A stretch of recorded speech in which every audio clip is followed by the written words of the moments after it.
Nous en sommes aux sociétés à l'IS, donc revenus, plus-value, imposition de dividendes et ensuite donc imposition du résultat de la holding et ensuite donc imposition des plus-values avec tous les régimes, le régime du droit commun et les régimes dits de faveur.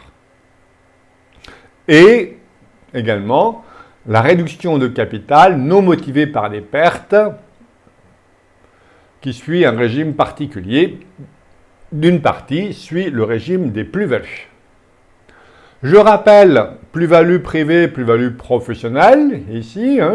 Donc, on a mis de côté les plus-values dites professionnelles, les BA, BIC, BNC, avec les deux inconvénients majeurs qu'on avait vus, c'est que bien, on a l'imposition du revenu sur le revenu net et les charges sociales également. Et le deuxième inconvénient, c'est que la donation n'efface pas la plus-value. Donc, vive les gestions privées et on a vu comment passer de l'IR à l'IS avec un frottement fiscal parce que, sauf s'il y a un enfant repreneur qui s'engage à reprendre l'entreprise durant 5 ans. Donc, on s'intéresse uniquement maintenant aux gestions privées et soit ma société, ma holding est à l'IS, soit elle sera à l'IR, société civile notamment. Pour les revenus et les plus-values, l'associé personne physique ou à l'IR est imposable au prélèvement forfaitaire unique à 30% avec la possibilité d'opter au taux marginal d'imposition. Et pour l'imposition des plus-values, seulement pour les titres acquis avant le 1er janvier 2018, avec abattement pour durée de détention, et pour l'ensemble du revenu du capital, la renonciation au PFU vise l'ensemble des revenus du capital, plus-value, dividendes et intérêts. Et pour les cessions pour départ à la retraite, avec l'option pour l'IR au taux marginal d'imposition, bien le cédant doit choisir entre l'abattement pour durée de détention, 85%, et l'abattement fixe de 500 000, maintenant, pour les titres toujours acquis depuis le 1er janvier 2018. La fiscalité s'est dégradée. L'option pour l'IR au taux marginal d'imposition est annuelle et globale pour les revenus et plus-values. Et elle est irrévocable en cours d'année. On a vu encore une jurisprudence récente qui confirme cette irrévocabilité. Et la correction n'est possible que dans le sens PFU vers le taux marginal d'imposition. Compte courant d'associés bloqué, distribution et inscription du dividende en compte courant. Les sommes inscrites en compte courant bloqué sont imposables si la convention de blocage relève de la volonté de l'associé. Elles ne le sont pas si l'indisponibilité est indépendante de sa volonté. Imposition du dividende, donc on a l'imposition de la société à l'IS, on a le résultat et donc le bénéfice comptable. Après l'impôt sur la société, donc l'imposition de la société, eh bien on a l'imposition de l'associé sur le dividende distribué. Imposition du dividende, ici un exemple au taux marginal d'imposition de 41% via le PFU contre le PFU à 30%. Et donc ici, il se trouve que c'est plus intéressant d'opter pour l'IR à 41%. Mais ce n'est pas toujours le cas. Il faut ajouter également la CHR, la contribution sur les hauts revenus. Imposition du dividende personne physique. Ici, impôt du dividende, c'est en orange. Ce qui reste, c'est en vert. Donc avec la comparaison entre le PFU et différents taux marginaux d'imposition. Donc le PFU est intéressant, bien sûr, si mon taux marginal d'imposition est de 45%. Et distribution du dividende contre comparaison avec l'impôt sur la plus-value, là aussi, le régime le plus favorable, c'est l'abattement renforcé de 85%. Et c'est pour ça que quelquefois, et on verra ce que dit le comité d'abus de droit fiscal, puisqu'on a vu le rapport de 2023 là sortir au mois de mars, comparaison entre le dividende et la réduction de capital avec rachat par la société de ses propres titres, j'insiste, parce qu'il y a des autres réductions de capital qui ne suivent pas le régime des plus-values, mais le régime de la réduction de capital avec rachat par la société de ses propres titres suit le régime des plus-values. Et à ce moment-là, si je peux bénéficier de l'abattement renforcé de 85%, c'est plus intéressant que le PFU à 30%. Et à deux solutions comparables, nul n'est tenu de choisir la voie la plus imposée, mais attention maintenant, ça ne suffit pas, il faut impérativement toujours motiver, du point de vue économique, les opérations. Avance consentie à l'associé. Oui. Juste une petite question sur la slide 220. Vous dites que l'ATIMI est plus intéressant jusqu'à la tranche margine d'imposition à 45. Mais là, vous n'avez pas pris en compte les 17,2 de prélèvements sociaux. Ben si, il me semble. Pourquoi? Pour moi, non. Si vous partez sur... Alors, attendez. Je reviens. Je retourne sur... Donc, avance consentie à l'associé. Donc, on a vu que, préalablement, que c'était un dividende, sauf preuve contraire du prêt. Hein. Je vous ai mis la référence du formulaire disponible sur Internet. Il faut impérativement que le document soit enregistré avant le déblocage des fonds. Et si la société est allière, on a vu qu'il est très facile de sortir des liquidités, puisque là, la société civile, on a vu, peut même faire des prêts à ses associés, remboursables in fine. Donc, on peut vider une société civile de sa substance. Enfin, il y aura toujours un prêt à rembourser. Hein. TNS et dividendes, distributions soumises à cotisation sociale, sont assujettis aux cotisations sociales lorsqu'ils sont supérieurs à 10% du capital social. Mais, donc, on a vu ici, à un moment donné, des campagnes pour augmenter le capital des sociétés. Alors, j'ai un cours sur les opérations en capital, qui est assez conséquent, on va dire ça comme ça, il doit faire près de 2000 diapos, lui. Et je commence à dire, tiens, les opérations, un capital fort, c'est nul. Alors, vous voyez, je fais du démembrement, des cours du démembrement, et je commence le démembrement, c'est nul. Bon. Pourquoi c'est nul? Parce qu'il n'y a qu'en France, avec l'esprit colbertiste, qui dit que c'est bien d'avoir un capital fort. C'est bien que pour la banque et pour les créanciers, mais autrement pour le client, c'est nul d'avoir un capital fort. Donc dès que je peux, vive le capital faible. Pourquoi? Parce que on a vu que le capital faible est quand même un sacré outil de levier pour la transmission. Et on a vu que pour moi, la fiscalité de la transmission, c'est la plus dure. Donc si je prends tout de suite du capital fort et que j'augmente le capital, j'augmente le coût de la transmission. Et puis, il y a encore des systèmes en France de punition pour la sous-capitalisation. Il n'y a qu'en France qu'on voit ça. Aux États-Unis, il y a du capital, il y a des sociétés à capital de 0 €, sociétés sans capital. Donc ça, c'est des croyances encore, le capital fort. Enfin bref. Mais en tous les cas, le fait d'augmenter le capital, donc on incite le client à immobiliser ses capitaux et donc qui va à l'encontre de ses objectifs dans la vie. On n'a qu'une vie. Et donc si on est là pour augmenter le capital et donc pour immobiliser ses capitaux juste pour éviter les prélèvements sociaux, je trouve qu'on est en train de rater le principal objectif de sa vie. Encore faut-il qu'il le connaisse. Et donc mon métier, c'est vraiment, c'est ça, c'est aider la personne à identifier ses projets. C'est incroyable. Et ça, c'est incroyable, c'est vrai, parce qu'il y a très peu de personnes qui le font. Et tout le monde est encore plongé sur le 150, vous voyez quoi, sur ce 150 0 BTR ou des choses comme ça, quoi. Donc, prendre de la hauteur, lâcher prise, même pas mal, même pas peur, et la relation client, et donc dès lors qu'on s'intéresse à la personne, on lui pose des questions pour la rendre heureuse dans la vie. Le patrimoine n'est pas une finalité, ça peut l'être, mais n'est pas une finalité en soi, c'est un moyen, mais pourquoi faire? Donc, la question toujours du pourquoi avant celle du comment. Après, il y a aussi le piège, ils font beaucoup d'augmentation de capital par incorporation de réserves. Et le client, il oublie complètement la plus-value à la cession. Parce que pour lui, il a un capital de 2 millions par exemple, mais il a démarré sa société avec 10 000.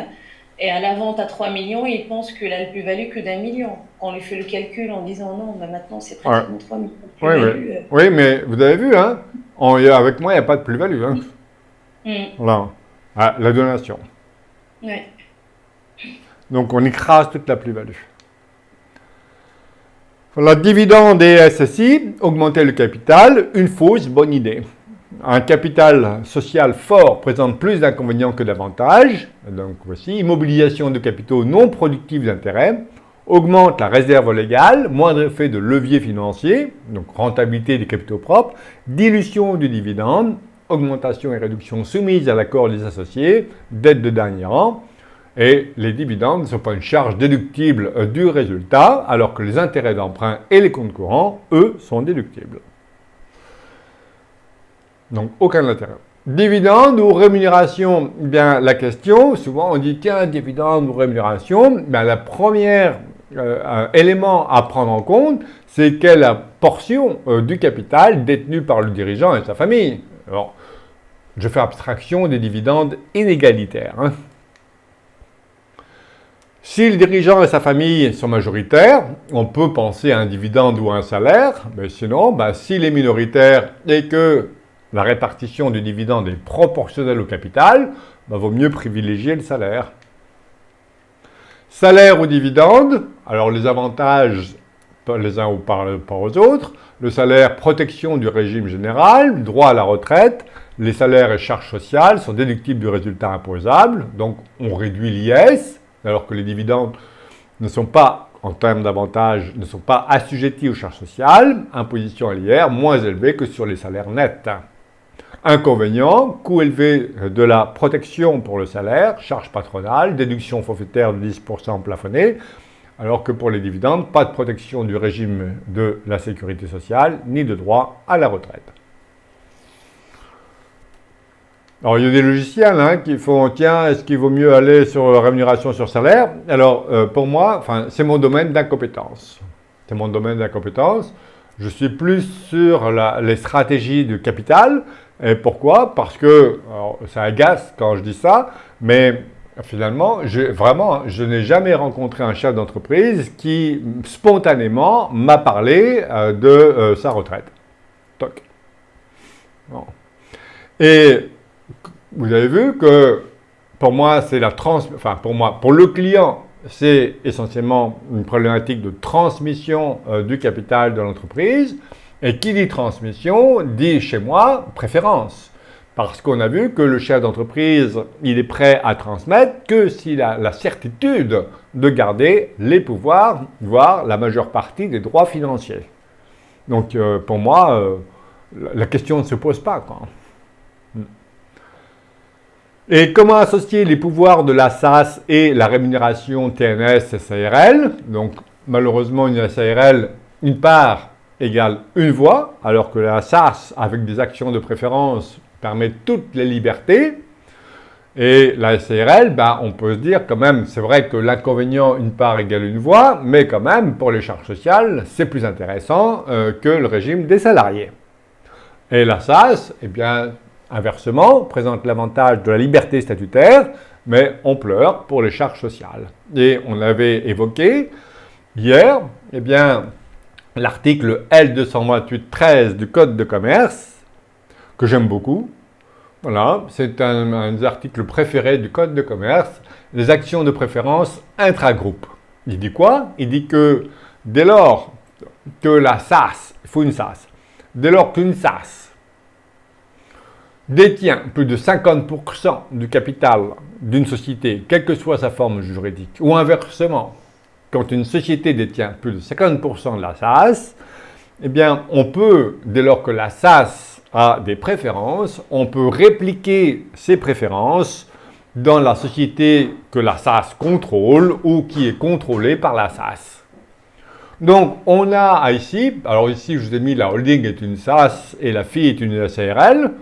Non, on peut rencontrer l'inverse, notamment lorsque l'inverse est peut-être plus attrayant au plan économique, au plan fiscal, c'est-à-dire que j'ai la holding, la SARL, et l'opérationnel, la SAS. Pourquoi? Parce que j'ai des conventions de service entre la holding et la FIE, et pour éviter, voilà, vous voyez la motivation, pour éviter la taxe sur les salaires, eh bien la SARL en holding, justement, ne supporte pas la taxe sur les salaires.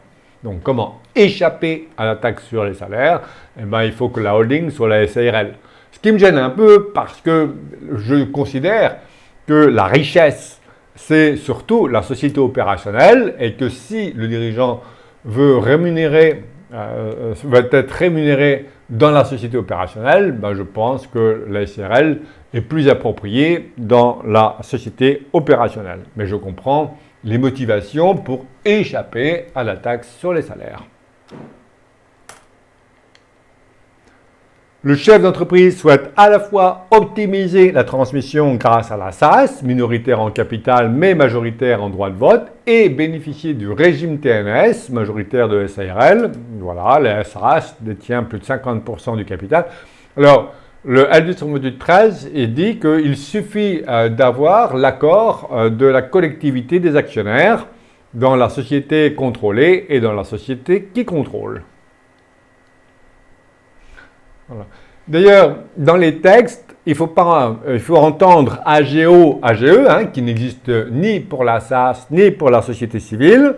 Il faut toujours entendre la collectivité des associés ou des actionnaires pour la SAS. Donc, c'est au statut de déterminer la majorité requise pour décider dans les statuts. Alors, 2 mots sur la rédaction des statuts, si ça vous intéresse. Ça intéresse tout le monde? Oui. Oui? Oui. Donc, je crée des hiérarchies de décision. Vous voyez? Donc, la première hiérarchie, c'est le président. Pareil pour les sociétés civiles, c'est le gérant. Ensuite, je crée des catégories d'actionnaires ou d'associés. Donc, je crée l'associé fondateur ou l'associé gouverneur. C'est bien, c'est joli, l'associé gouverneur. Voilà. Et c'est l'associé gouverneur qui, après la présidence ou la gérance, va être le décisionnaire. Et toutes les décisions sont prises à la majorité des droits de vote. Toutes les décisions qui dépassent les pouvoirs du dirigeant sont prises à la majorité des droits de vote. Ensuite, alors je peux mettre des groupes de familles comme intermédiaires. Bon, ça c'est mes statuts un peu sophistiqués. Mais donc l'associé gouverneur, ensuite toutes les décisions sont prises à la majorité des droits de vote. Même si tous les associés ne participent pas au vote. Je prends un exemple. J'ai des catégories A qui me donnent 1000 droits de vote chacune. À moi, seul, je réunis la majorité des droits de vote, donc je prends seul la décision, sans avoir à consulter les autres associés. Et enfin, 4e hiérarchie, quelquefois j'en ai 6, mais je simplifie. 4e hiérarchie, c'est lorsque la loi impose la participation de la collectivité des associés. J'insiste, pourquoi? Parce que quand je lis des statuts, l'horreur, quoi. En fait, ce sont les associés qui ont tous les pouvoirs. Et je prévois également les répartitions des droits de vote entre usufruitiers et nus propriétaires. Vous voyez, j'écarte complètement les jurisprudences selon laquelle l'usufruitier a le droit de vote pour l'affectation des bénéfices, sauf clause contraire. Le nu propriétaire a le droit de vote pour toutes les autres décisions, sauf clause contraire. Ça, j'éradique parce que le démembrement pose pour moi beaucoup de problèmes plutôt que d'avantages. Et j'attribue, par exemple, des droits de vote et des droits financiers, je prévois, à l'usufruitier et au nu propriétaire. Par exemple, lorsqu'une part est démembrée ou une action est démembrée, si le droit de vote est de 1000 pour l'action A, le droit de vote est de 999 pour l'usufruitier, voilà, ou 1 pour le nu propriétaire. Sauf décision contraire de qui? De l'associé gouverneur. Vous voyez que, c'est pour ça que j'ai pas de client, parce que c'est tellement malléable que j'ai un client, il est dans un hôtel près des étoiles, près d'un 6 étoiles, non je plaisante, mais c'est un peu ça. Et il consulte régulièrement ses juristes, ses avocats, et puis à chaque fois il dit mais ces statuts, et ça fait 10 ans que je suis intervenu pour lui à peu près, il me dit c'est formidable parce que en fait on peut tout faire avec les statuts. Régulièrement, parce que c'est un gros groupe qui restructure tout le temps, et à chaque fois ils sont étonnés que tout est prévu. En fait tout est prévu parce que c'est sauf décision contraire. Vous voyez, voilà. Et ici, grâce à la participation de la SAS de plus de 50% du capital dans la SARL, eh bien, on peut répliquer des préférences dans la SARL. Donc, je vais créer les statuts de la SARL, je vais répliquer les préférences des parts A, B, C, D, telles que dans la SAS, et je vais appliquer les mêmes droits dans la SARL. Alors, il y en a qui me disent « Ah, mais c'est contraire aux droits des sociétés ». Je réponds « Mais c'est pas moi qui ai écrit l'article L228-13 du Code de commerce. Enfin, faut arrêter, quoi. Enfin, vous voyez, on est toujours topé par des croyances. Toujours. Voilà, confronté à ça. Et on a vu que le plus grand danger, ce sont les spécialistes. Encore. Distribuer ou capitaliser l'influence du régime matrimonial. L'entreprise est impropre ou en régime de communauté, par exemple. Donc, si l'entreprise est propre et le chef d'entreprise est marié en régime de communauté, donc il a créé son entreprise avant le mariage ou il en a hérité, eh bien, s'il est marié en régime de communauté, s'il décide de distribuer, ça devient un bien commun, alors que s'il capitalise, ça reste un bien propre. Ça peut être fondamental, dans certaines situations. Voilà.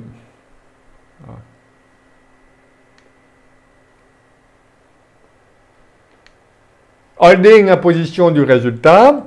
F, la fille est à l'IR. F est à l'IS. H est à l'IR. Donc, premier exemple, on a vu. H est à l'IR, gestion privée. F est à l'IS. Situation à laquelle j'invite. On est dans la chronologie des opérations donation, apport, vente, notamment. Donc, donation. La donation doit être antérieure, bien sûr, à la vente, parce que la donation va effacer la plus-value. Et le bénéfice imposable de la société fille à l'IS est déterminé selon les règles de l'IS. Donc F va acquitter l'IS, les dividendes distribués par F sont imposables au niveau de chaque associé personne physique à l'IR en tant que revenu de capitaux. H est à l'IS, F est à l'IS. Les effets de levier fiscaux. Et hop, on a vive la holding. Créer sa holding avant 50 ans, sinon vous avez raté votre vie. Parce que ça permet d'économiser l'impôt. Les bêtises qu'on entend, pas du tout. On ne fait que reporter l'imposition. Bien, on va atténuer l'imposition, mais ce sont quand même des frottements fiscaux qui sont le régime Murphy, le régime des titres de participation, le régime de l'intégration fiscale et le régime des fusions-absorptions. Donc je commence très souvent par le régime des fusions-absorptions. Parce que je me pose toujours la question, une holding, pourquoi faire? Et bien souvent, quand je vois les trucs, je dis holding, à quoi ça sert? Voilà. Donc le mieux, c'est de partir de zéro. Là, j'ai un client, c'est drôle parce que j'ai des nouvelles hier soir. Il a des difficultés, il est en province, il a des difficultés à rencontrer les spécialistes des fusions-absorptions. Et donc, régime Murphy, dès lors que la mère détient au moins 5% du capital de la fille IS, les dividendes qui remontent vers la holding sont exonérés d'IS, hormis une quote-part de frais et charges de 5%. Donc, ça équivaut à un impôt de 1,4. On fait le bénéfice 100 qu'on multiplie par le taux d'IS, 15 ou 25, on va prendre 25. Et après, on multiplie par 5 et on obtient le frottement fiscal qui est de l'ordre de 1,4. On a un deuxième effet de levier fiscal, le régime des titres de participation, là aussi, mais l'IS pour la mère, la fille peut être également à l'IR, mais que ce soit la fille soit à l'IS ou à l'IR, en aucun cas, le régime ne peut pas s'appliquer si la société est à prépondérance immobilière. Mais l'avantage fiscal, c'est que quand la mère qui détient les titres de sa fille depuis au moins 2 ans et qu'elle les vend, eh bien, là aussi, exonération d'IS, hormis une quote-part de frais et charges de 12% sur le brut. Les moins-values ne sont pas prises en compte. Ce qui équivaut à une imposition de l'ordre de 4%. Mais attention, et le régime de l'intégration fiscale, que je fais détruire le plus souvent, sinon tout le temps d'ailleurs, parce que, tiens, cher client, pour compenser des bénéfices et des pertes, d'abord, il faut que la holding à l'IS détienne au moins 95% du capital de sa fille, et pour optimiser la fiscalité, cher client, faites des pertes pendant 5 ans. Moyen. Et on perd autant de taux réduits que de sociétés. Donc, méfiance.